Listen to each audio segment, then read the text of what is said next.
We are living in a lost and broken world, constantly bombarded by messages of hate and atrocities. But with God, we can overcome. Find hope and restoration on the go through life-changing shows on the Family Media app. And then you will lose yourself and gain the world. And Jesus said, what good is it?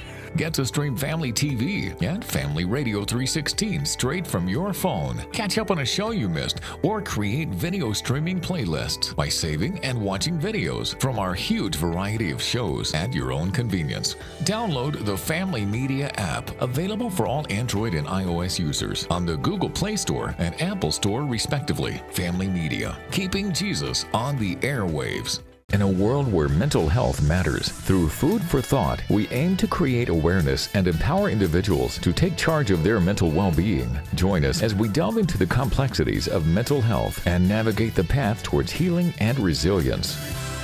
Food for Thought with Professor David Bitte. It's another Friday morning. How are you doing? Thank you so much for tuning in. We are on Food for Thought with Professor Ndete, talking about parenting and mental health, focusing on the family and mental health issues. This is part 3 of the series. If this is the first one you're watching, there are 2 other parts you need to watch. So if you're watching us on TV, you can find them on the Family Media YouTube channel. Make sure you check us out. Let's jump into the third part of this conversation. Children who have mental health issues, for parents who may not even have an idea that my child has a mental health issues, how does that affect the whole parenting process? Terrible. Can be disastrous. Because if a child, say, has early autism, Yes. and is not performing well in school, and we have a culture here that demands good performance, because that's the only way we can access success, this way to success in life. And they don't understand what is going on. And there are many children who have early signs of autism, and the parents do not recognize it. Yes. So what do? You must perform better. And they use the stick. And you are hitting a child who is sick. It is very important. So I understand in that way. I don't start reading things that are not there. Yeah. And how often do we read things that are not there? This child is not keen, doesn't want to go to school, is not considerate.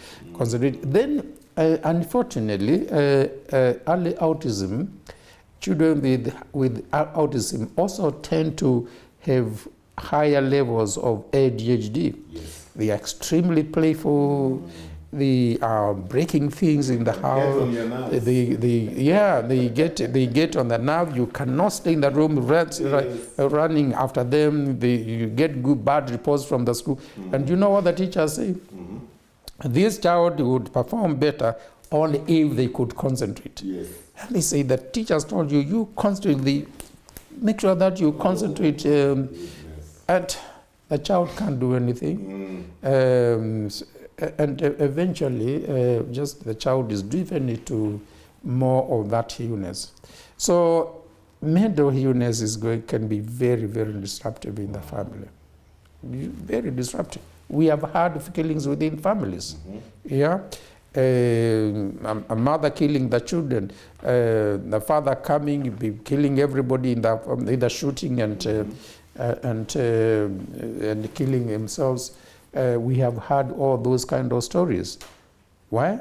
Because of ongoing mental illness, because of stress in the father. Yes. And the father will say, I am so stressed, I cannot feed my children, I cannot take my children, I just can't afford to see this.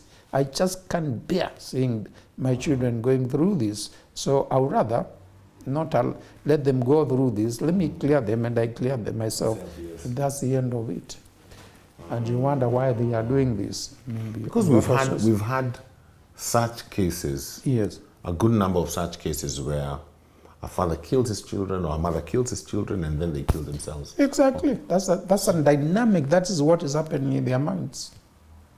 Oh. Or it could be that they are also, apart from depression, they are seeing this and the reason I can't bear seeing these children, or because my children going through this and can't feed my family, or because they are hearing voices of people who say, I'm going to kill the children, and all kinds of things, or even doing all kinds of things like these children of mine are the one who are responsible for me hearing those voices. That's why sometimes they kill the children, because the mother who thinks that the child is talking about her or abusing her. All kinds of things that can happen. It's very difficult to generalize. At the end of the day, every family is unique. I don't think I've seen people who are completely identical in everything. I don't think I've seen a family that is like another family in every details. And that's why psychological medicine, rather than other types of medicine, you need time to understand.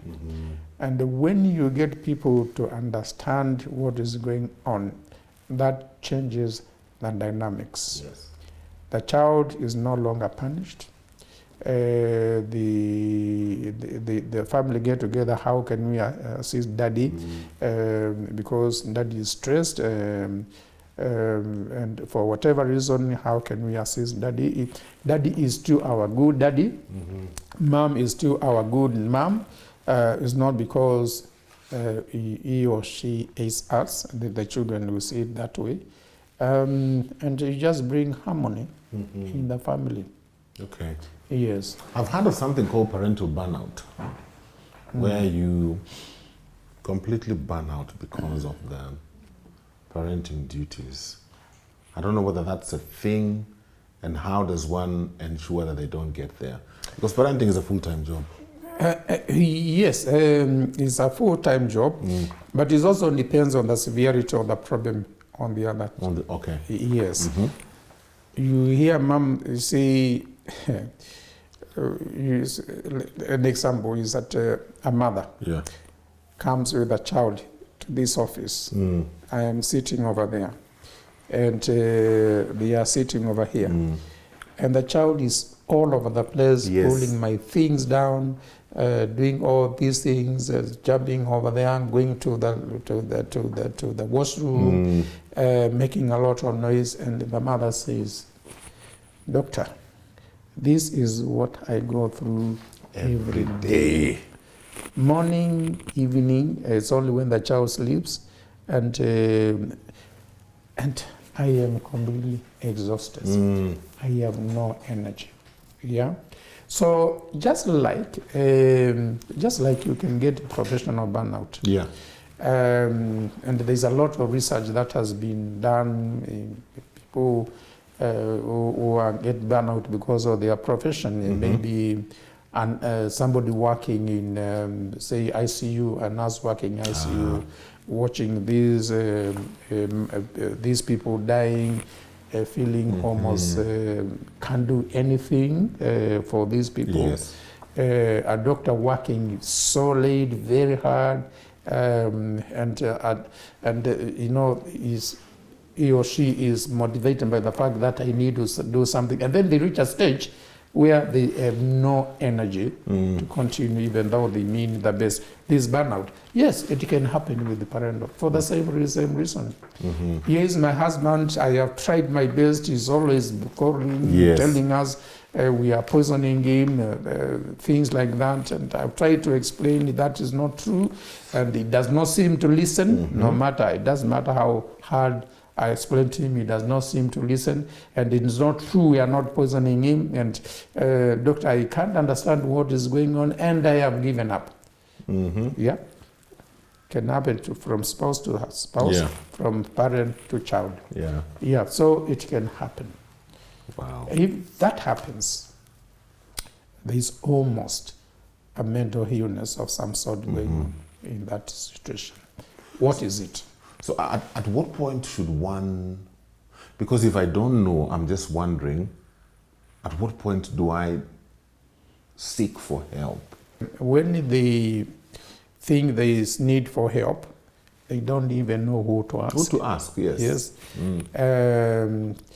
And more often than not, if they ask if they attend a church, it will be the pastor, it will be you.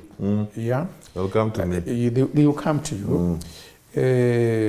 Are you then well trained enough or aware that this is a mental health issue, and therefore you can direct, you can help them? And more often than not, just listening. It's providing a shoulder for them to cry. If they go to a health center or dispensary, do they know? If they go to the teacher, does the teacher know? So this is why I say, and I keep on saying this, mental health is an issue for everybody. It's an issue that we should understand. I think pastors must be aware and educated, because teachers themselves, children themselves in school, so that they can recognize depression in their peers. They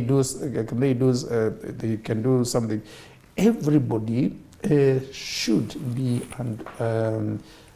be aware of mental health issues, and I believe that if we were able to do that, create awareness, and it's been shown that if you create awareness in itself, creating awareness in itself has got some preventive values. In other words, you are aware, and because you are aware, you need to do something, or you can speak to them. I think you have a problem. That is in itself has the potential to reduce the onset of illness. So I really don't know how we can succeed in going that level, going down to that level. And I believe if we were able to do that, I think we'll go a long way. True.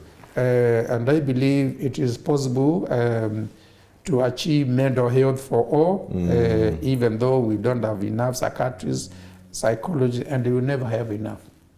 Because the richest countries, America and the US and everybody, they don't have enough, and they are still training, and they are also taking from us because they have better services. So it looks like we will never have enough. Let's not focus on professional, let us focus on everybody who can help other people. Workmates, mental health in workplaces, very, very important. I see it a lot here, and I'm sure many doctors and counseling psychologists see it happen in the office. Somebody is always very difficult. Somebody is apparently very difficult is in the workplace where they work. Or maybe, by the way, it is a boss who has a mental issue. So you never know. So at place of work, in schools, everywhere. Let us talk about mental health.